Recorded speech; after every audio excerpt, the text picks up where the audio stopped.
Welcome to News with a View, a fatcat.com production. Fat Cat. Cat spelled with a K. Today is June 21st. I'm going to bring the mic back over to here a bit. This is episode 87. A lot going on in the news today, even though it is a Saturday. Want to apologize. We've had some technical problems. I'm going to bring that audio down just a little bit. Keep it a little bit more balanced like that. We've had some technical problems, but I think we have them under control. We're also doing a live feed at the same time, seeing how that all works. Might be a little audio noise in here. Hopefully that goes away. I don't know why that is, but it does that every once in a while. And no matter what I do, I can't seem to shake it. But we'll see what happens. See that little down below? Yeah, that little motorboating.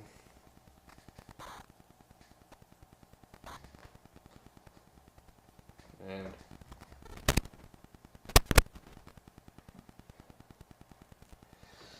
can't tell you what it is. Don't know yet. But today is June 21st. This is episode 84. Again, I'm going to go to my favorite camera.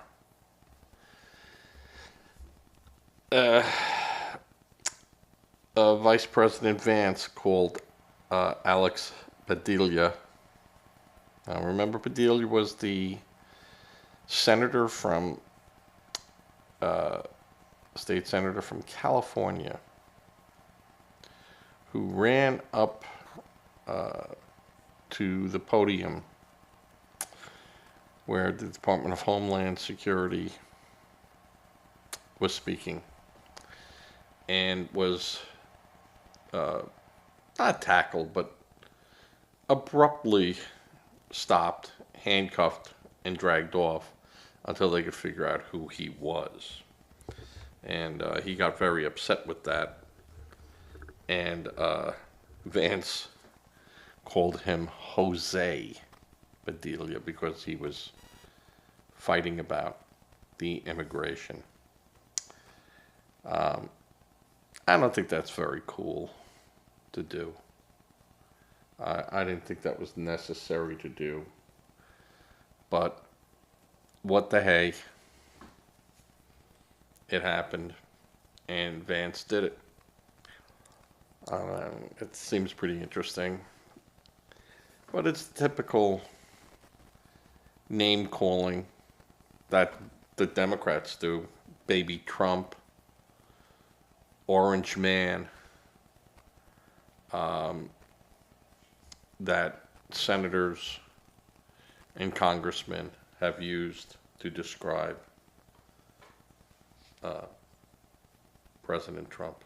So, hey, I don't know if I would have done that, but I could certainly understand why it was done. All right, that will make some headlines, and Vance was saying that, hey, it would have been nice if Jose Alex was here and showed up at my press conference in California, but he knew that he'd be lambasted and decided to not show up. That's according to Vice President Vance, not me. Or Jose. All right. Iranians injured by airstrike speak to CNN from hospital beds in Tehran. So CNN's Fred Peltigan probably murdering his name too. Visited a hospital in the Iranian capital of Tehran to hear from residents injured in airstrikes. Now, can you imagine in World War II, one of our networks went over there and interviewed the enemy? Because Iran is the enemy, folks. Like it or not, they are the enemy. This is giving to me aid and comfort to the enemy. And CNN is again taking a really far left position. I'm a little surprised over that. It just keeps going on and on and on with CNN. I don't know what they're trying to do, how they're trying to do it, what point are they jumping on the bandwagon.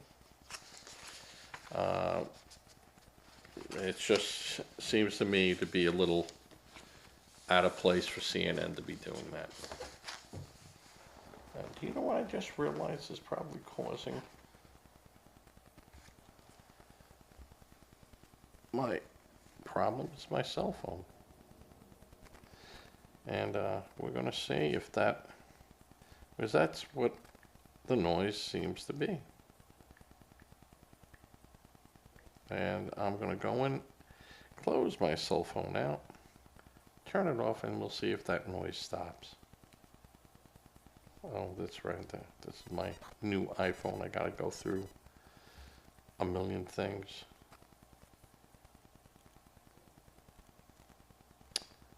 The answer is no. It was not the reason why I was getting noise here. But we'll just put that up over there. All right, so they're going poor Iranians injured by those terrible Israelis who just keep attacking, and to what end is this really going to be about Iran and everything else that's going over there? So it just seems to me a big waste of time that Iran, poor Iran, and evil Israel for doing that. It just doesn't make sense. Goes against logic. So Fred Pleitgen, Pleitgen,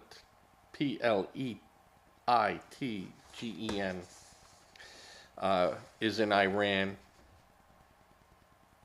and going to the people that have been injured. And there have been people injured. People have been killed. Civilians have been killed. That's what war's about. There's never a nice war. And I think General Sherman said it, that war is supposed to be ugly and brutal and terrifying and disgusting for the civilians and disgusting for the military. And it is something that should be the last thing anyone thinks of doing. So, not in those terms, he didn't say it like that, but that is what he got to. I think it was Sherman or Sheridan, one of those two from the Civil War. All right, Iran says no talks without a ceasefire as missiles explode over Tel Aviv. So, Iran's top diplomat rejected negotiations over Tehran's nuclear program while Israeli bombs continue to fall, making a ceasefire in the 8-day war a condition for renewed talks with the Trump administration. So, stop shooting and we'll talk. No, no. We started shooting because you wouldn't talk and you wouldn't come to the table and you stalled and stalled and stalled. The foreign minister statements came a day after President Donald Trump opened a possible 2-week windows for talks, uh, turning down expectations of an imminent U.S. airstrike on Iran's nuclear facility. So, uh, that big evil orange man has given 2 weeks. Maybe. Because even he said it might not. Don't know. All right. Justice Jackson on the Supreme Court blasts a narrow minded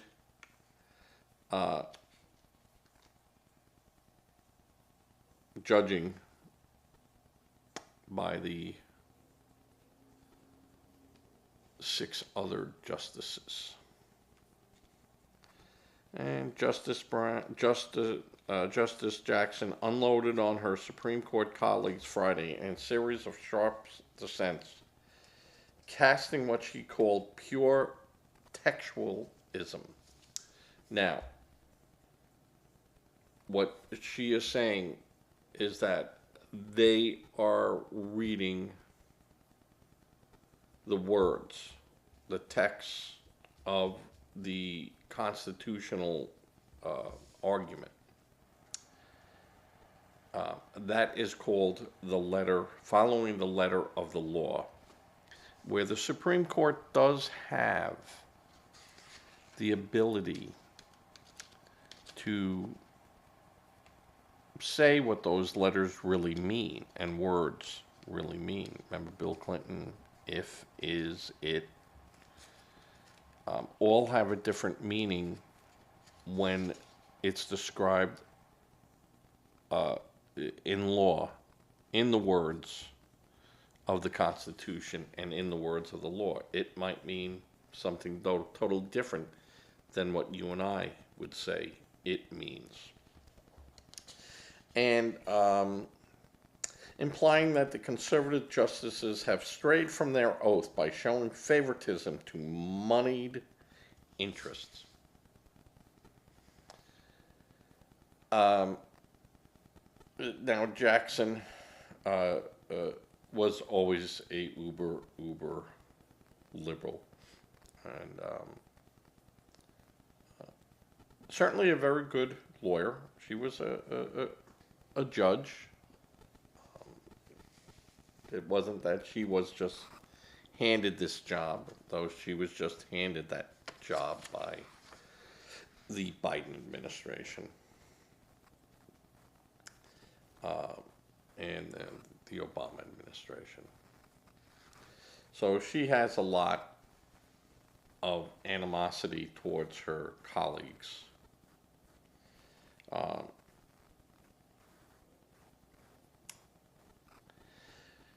It was an aggressive attack. But really, it did stop short of becoming personal.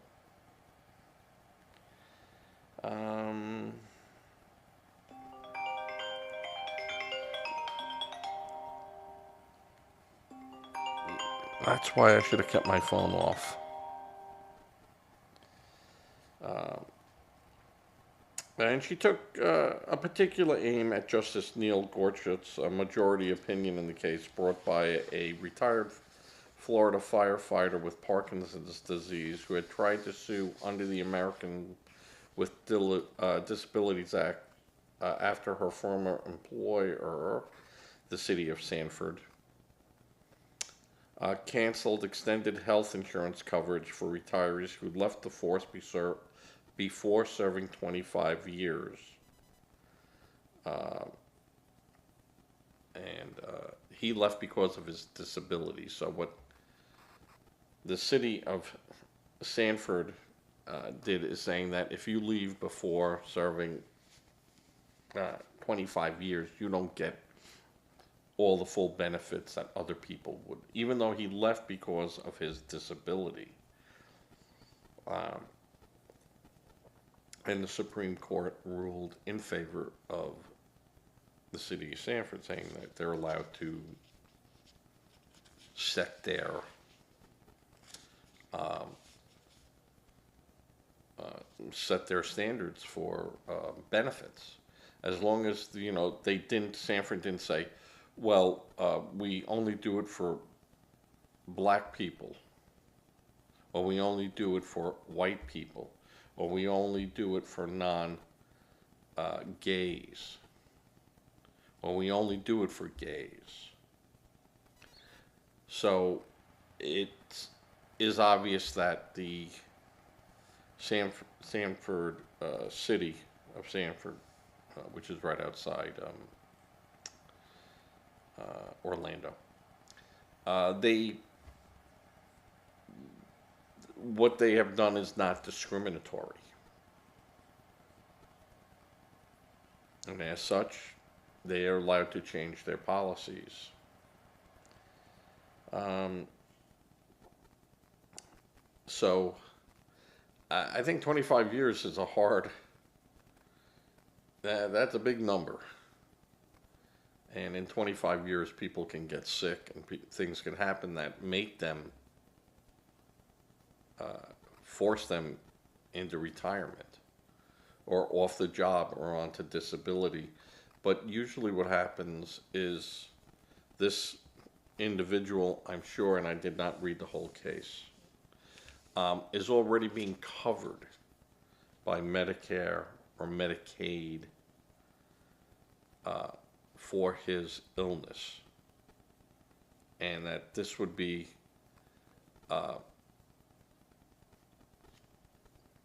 you're not given the choice of the better of. Some insurance plans do offer you the best of, meaning that if the city of Sanford's insurance was better than Medicare or Medicaid, they would get it as long as they retired under blah, blah, blah, blah. But that's not the case here. The case is you haven't met your 25 years of service, you can't get all the benefits. And it's not that you're not getting benefits, you're getting less benefits, but you are getting benefits. So, I mean, it's a sad situation, and one that you wish people didn't have to deal with, in that sense, that you get insurance and you get insurance. But this was not the case. All right. In a 9-0 decision, the U.S. Supreme Court rules that there's no immunity for terror. There's no. So the U.S. Supreme Court on Friday affirmed the law allowing American citizens or their relatives impacted by terrorist acts abroad attributed to the PLO and the Palestine Authority, that you have the right to sue them. Ruled that the Supreme Court ruled that the 2019 Act promoting security and justice for victims of terrorism does not violate the due process for the groups by requiring them to follow U.S. court rulings. So, in 2022, New York-based U.S. District Court Judge Jesse Furman ruled that the act passed by Congress took away the Palestinians' group rights under the Fifth Amendment, and the New York-based Second U.S. Court of Appeals upheld that rule. I remember when that happened, the argument was under the Fifth Amendment, and Fifth Amendment just doesn't take into effect the right of self-incrimination. There's a whole bunch of things above that and below it. But what the U.S. Supreme Court said is that they can't, that these groups can be held. Now, this is going to be an interesting ruling because this is looking abroad, but how about groups, terror groups here that do terrorist acts under the guise of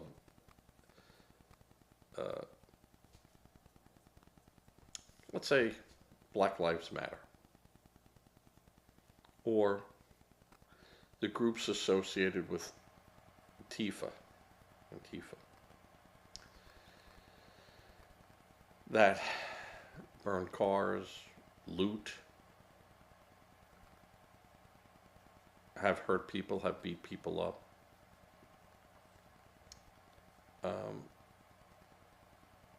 The Ku Klux Klan was put out of business because they were able to be sued as a terrorist organization. This is going to open up a lot. And I'd like to see groups that, any group, I don't care if they're a red group or a blue group or a green group or whatever group. I'd like to be able to see that you could take actions and sue them if you've been harmed. So I like that. I like that. We got a lot of covering to do today with that. That was page 3 of my today's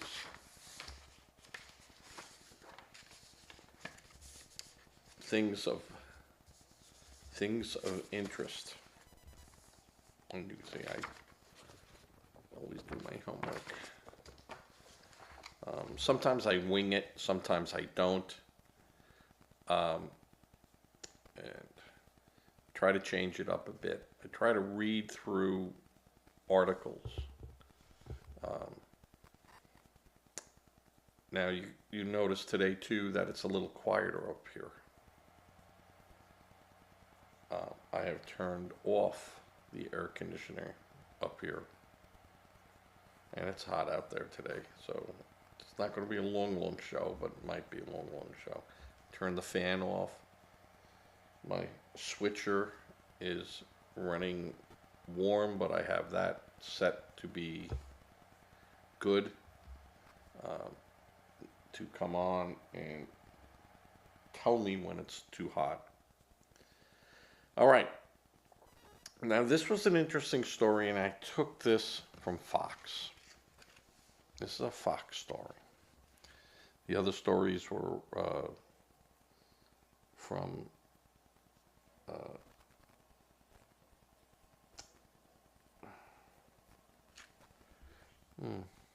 I normally put them on there, and I forgot who they were from, the other two stories, but taken from either Yahoo or taken from MSNBC, their sites, and attributed back to someone else. But I don't take their words word for word, so I don't have to worry about copyright. But if they report it, I can comment on it. Yay, First Amendment rights. But this I took from Fox.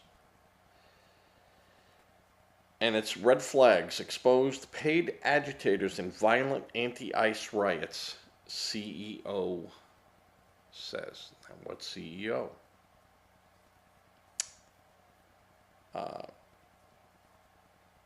A California-based company that specializes in providing on-demand crowds for protests says there are indicators to spot the difference between hired demonstrators and normal crowds.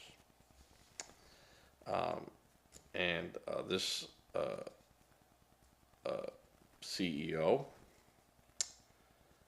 Seward, Adam Seward, the CEO and founder of Crowds on Demand, told Fox News, we receive inquiries regarding practically every major social cause imaginable, and anti-ICE demonstrators are no exception.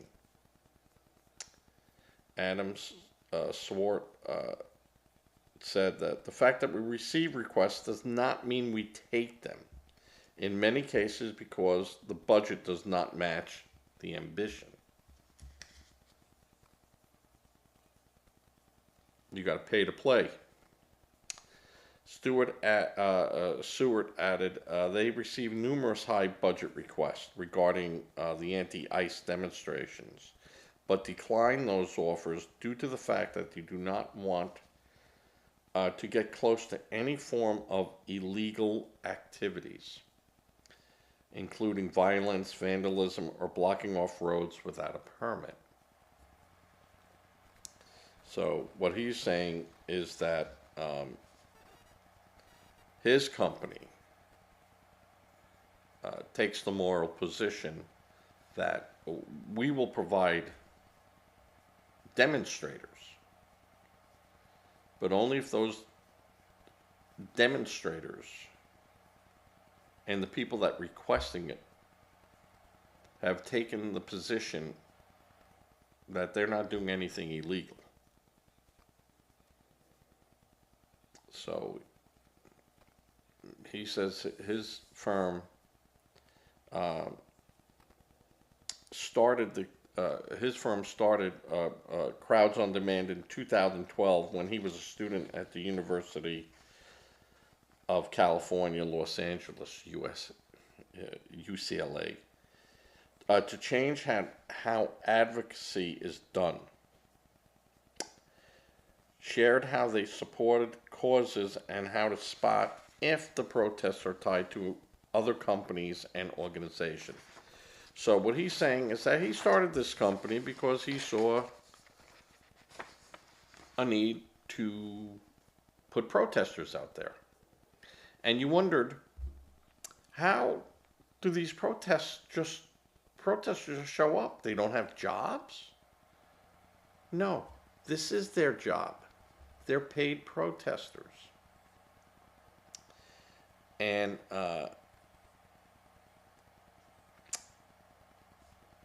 if the protesters show up instantaneously, within minutes, they're paid. They're on standby by a company, and he does this. And they use geolocation tools and encrypted chats.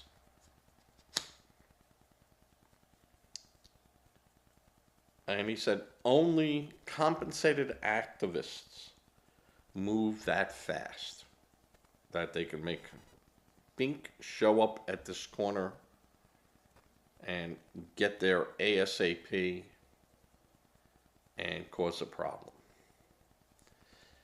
Now you're seeing from agitators should not be logged in with the broader protest movement, and that is because there are a group of agitators who attach themselves to every cause and use that cause as an excuse to loot, be violent, and create disruptions. And this is a quote from Seward, CEO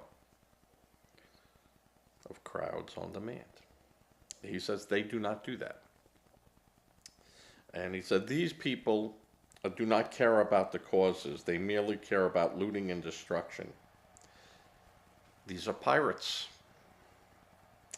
These are psychopaths, and their behavior should not be tolerated, and their actions should not be used to delegitimize peaceful demonstrators. Now, normally you demonstrated because you had a cause. You believed in a cause.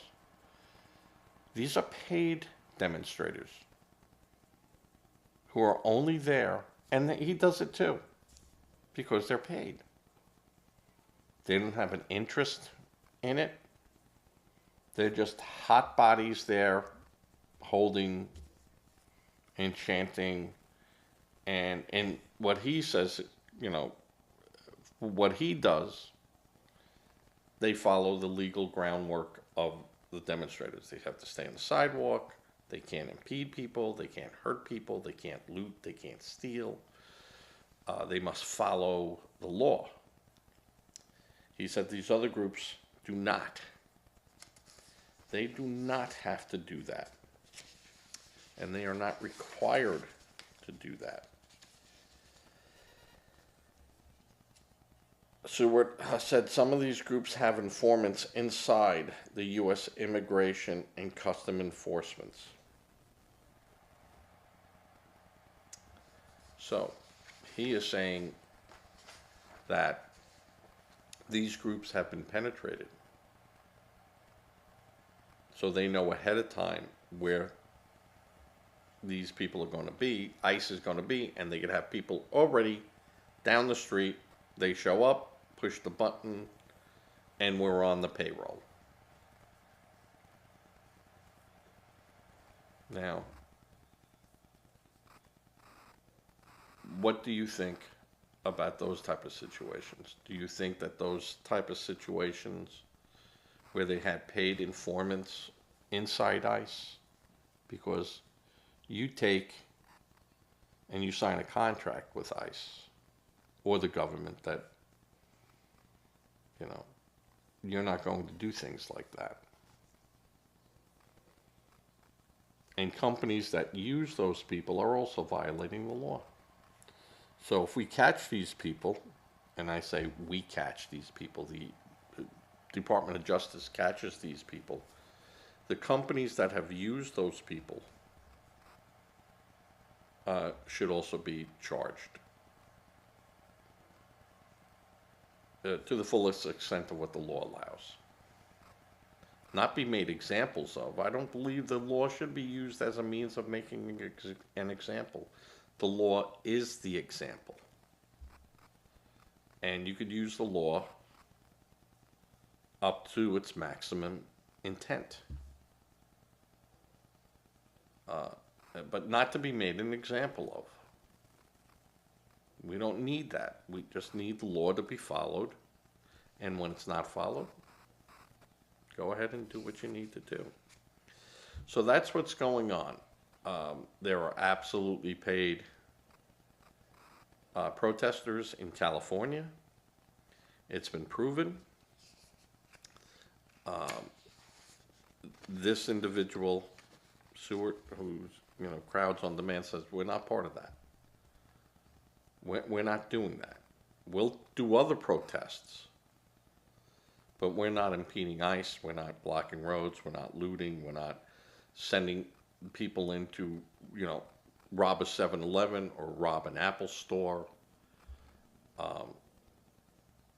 But there are groups that's what they do. And they have, as he said, penetrated into ICE, which means they're into Homeland Security. So we need to make sure that Homeland Security does a background check again on everyone, and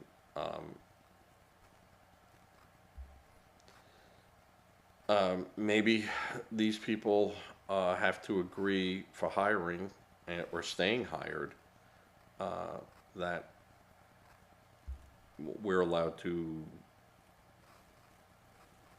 dig into your personal history, and we're allowed to look into your cell phone use and your emails, personal emails, and anything that you do on the internet. And I know that that is a huge intrusion, but a lot of jobs do that. This should be one of them. And if you don't want that intrusion, that's fine. You don't have to agree to it. But you're not going to be given information on very sensitive matters. And if we find that because we can't give you that sensitive information because you won't agree to these terms, we might not need you. I'm not going to say we're going to fire you right now, but if we can't use you, if the only thing that we could use you for is to get us coffee, we might have other people that we could do that. Or, you know, you're going to drive the car, or you're going to set up meetings, or you're going to do something like that, where we don't have to give you information. Okay, fine. That's good. If we find that you have been taking information, well, you're going to go to jail. No ifs, ands, or buts about it. Should be no question on any of that stuff. So, I thought this was going to be a longer meeting because I was talking about things. I think going back to the first thing I talked about, not with J.D. Vance calling Alex Padilla, Jose. It's a cheap shot. I wouldn't want to be called Mario or Botchagaloop.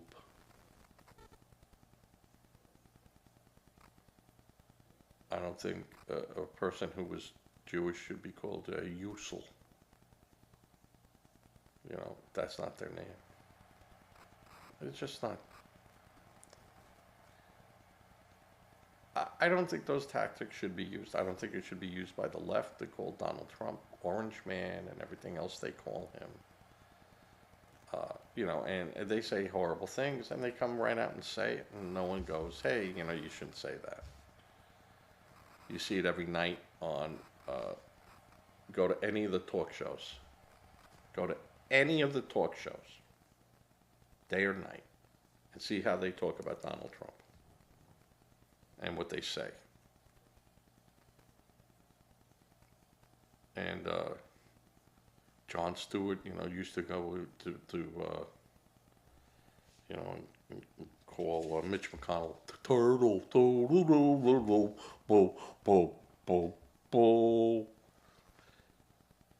and if he would call Obama a minstrel, come on, dance for me, boy. What do you think would have happened? So this name calling and doing what they're doing has been around a while, and it was done by the Democrats. Just go back, Johnson, Mitch McConnell, and go back with Bush. Bush is Hitler. Remember when Bush was Hitler? Everyone was Hitler. Well, all this stuff I keep telling you guys is going to come back to you in spades. And that's not a joke, but come the midterms, we're going to have bumper stickers. We're going to, you know, we're going to come after you with your own words. And you're going to be screaming and yelling. And you know what? You're going to have John Fetterman going, I warned you guys not to do this. I warned you guys not to take that road because this was going to happen.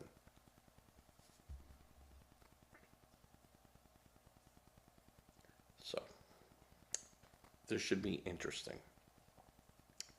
CNN again in hospitals. Poor Iranians. Those, look at the wounds on them.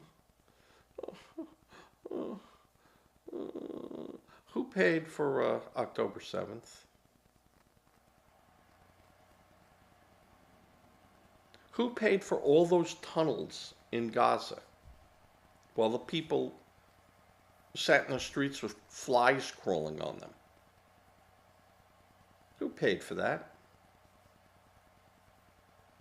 Who paid for Hezbollah to shoot missiles into Israel?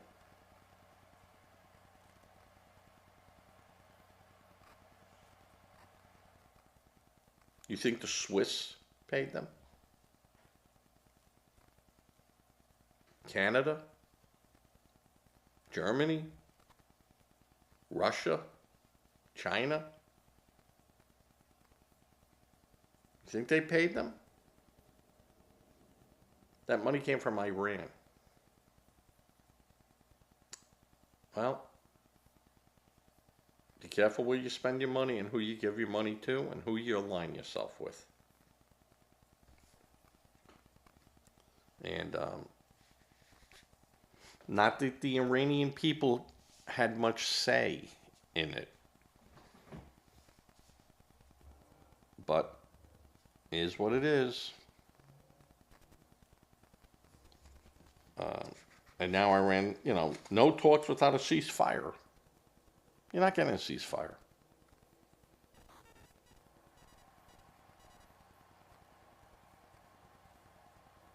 You're going to open up your nuclear sites to us. We're going to come in. We're going to verify it.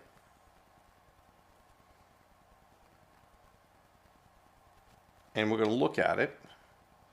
Because all you've been doing is saying death to Israel. And you have the nuclear capability to do it. Yeah, well, we're going to take you at your word. So,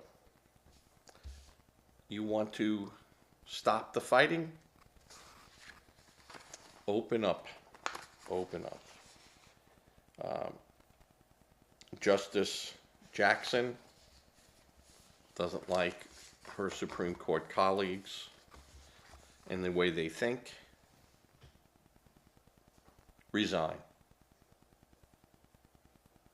Resign.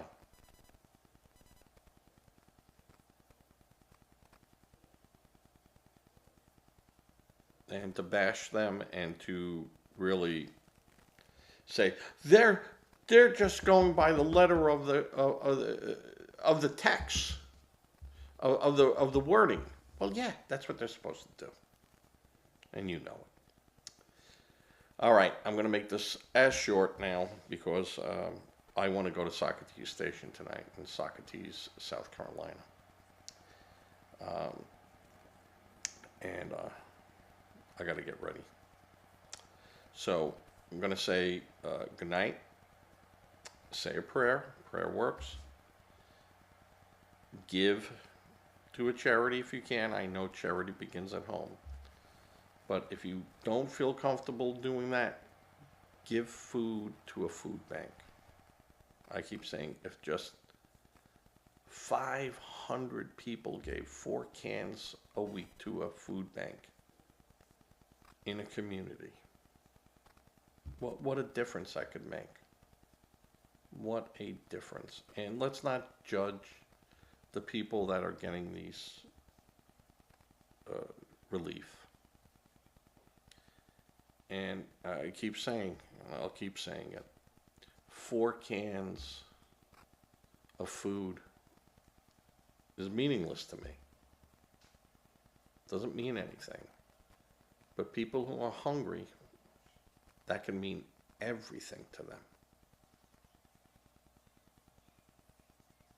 If they didn't have to go out and buy food that day, but they could put $10 or $15 of gas in their car, and that got them to a job interview. Or they were able to clean their clothes and go to a job interview and get a job. You don't think that would matter? I think even Bob in New York would agree with me. He'd be upset because he couldn't hit me with a beer cap. He'd be going, Johnny, say something different so I could just whale you with this. And I'd go, Bob, what are you talking about? I'm the most giving person there is. Everyone loves me, and everyone agrees with me. That's what gets you so mad, Bob. So, I was hoping that was Bob calling me because I left him another message today. Spoke to him. Love talking to Bob. I'm going to be going to New York soon, and we'll be going out to dinner. It's going to be an eating vacation. It's not even a vacation, it's just visiting and getting things done. All right, so I said donate. Danielle, Paul, Chris, Rowan, Cannoli. I'll be in touch. What I'm going to do starting tomorrow will be a live show at 7 p.m. Just so you know, there'll be a live show 7 p.m. Be for about 45 minutes to an hour. Not a regular. I'm not going to put that up in my content. That's just going to be a live show. I don't know if Alice Incognito could be there for it. There's a lot going on with Alice. Nothing bad. It's just she has commitments.